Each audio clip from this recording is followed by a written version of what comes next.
Quand on dit qu'elle augmente l'offre, ce n'est pas seulement la cadence, hein, il n'y aura pas seulement 14 trains, je crois que c'est entre Marseille et Nice, 14 fréquences au lieu de 7 aujourd'hui. Hein. Ça sera aussi des lignes qui ne sont plus opérées par l'opérateur historique et qui vont rouvrir. Donc ça me semble être un gain, mais absolument fondamental. Regardez le foisonnement de projets, ce sont des projets à ce stade, de nouveaux opérateurs qui souhaitent rentrer en France. Alors ça n'est pas sur le segment conventionné, c'est sur des trains donc, qui sont libres d'accès, ce qu'on appelle la liberté d'accès. Vous connaissez peut-être ces entreprises, hein, Flixtrain, Le Train, bon, Railcoop qui était en grande difficulté financière.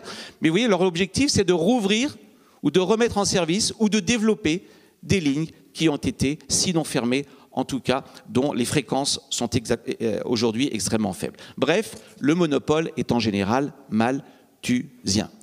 Bref, quel était le sens de mon propos? Vous voyez, la concurrence qui est souvent mal perçue en France, on dit la concurrence, ça fait baisser les prix, c'est très bien, mais quid de la qualité? C'est exactement l'inverse. Les études empiriques, pas l'idéologie, les études empiriques vous montrent qu'en général, la concurrence, c'est plutôt un aiguillon qui incite à être non seulement plus efficace, mais également plus respectueux du service, c'est-à-dire du client. Alors vous me direz, oui, et quid de la sécurité? C'est la question que je me suis posée, hein. La concurrence, finalement, c'est peut-être mauvais pour la sécurité. Je suis allé regarder, alors c'est ART 2018 et pas 2028, ce que dit l'autorité de régulation des transports. Donc c'est quand même l'autorité de référence dans le secteur.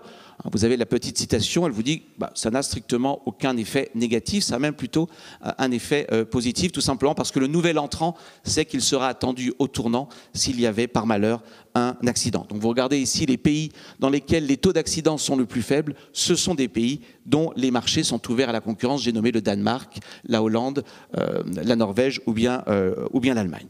Voilà donc sur les, si j'ose dire, les gains de la concurrence. Alors pour terminer,